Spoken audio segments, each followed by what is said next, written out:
Alors bonjour, je suis avec trois pharmaciens, donc Jean-Didier Bardet, pharmacien attaché au CHU de Grenoble, Charles Ncou, donc qui est pharmacien hospitalier à Toulouse, et Julien Gravoulet, qui est pharmacien d'officine à Nancy.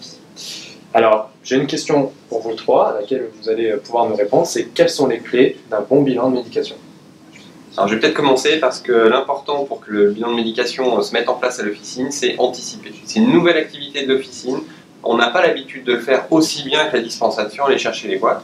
Et ça fait appel à des éléments qui sont très nouveaux. Une prise de rendez-vous avec le patient, un entretien déconnecté d'une dispensation, dans un espace en plus de confidentialité que le patient ne connaît pas forcément, donc ça peut l'inquiéter.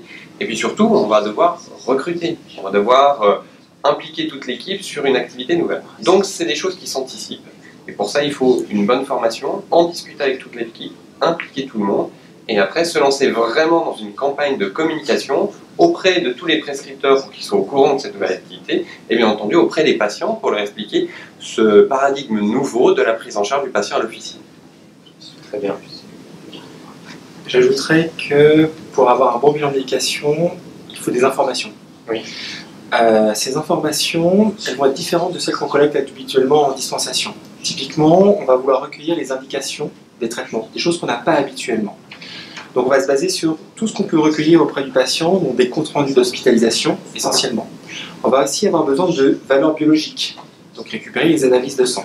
Et on va avoir besoin aussi d'outils, tout simplement pour pouvoir screener correctement les problèmes à identifier.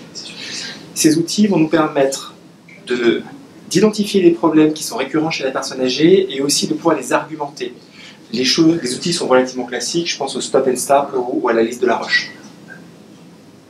Alors, effectivement, ça fait partie des éléments clés du bon bilan de médication, et je pense que la dernière chose à laquelle il faut vraiment s'attacher, c'est vraiment hiérarchiser les interventions pharmaceutiques que l'on veut proposer aux médecins traitants, ne pas l'inonder des informations qu'on pourrait proposer, essayer de hiérarchiser en fonction de la priorité pour le patient, et vraiment avoir le patient au cœur de cette analyse et bien communiquer avec le médecin traitant sur ces éléments-là. Donc bien lui expliquer, bien argumenter pourquoi on propose cette optimisation et toujours au regard de l'observance et de l'adhésion médicamenteuse du patient.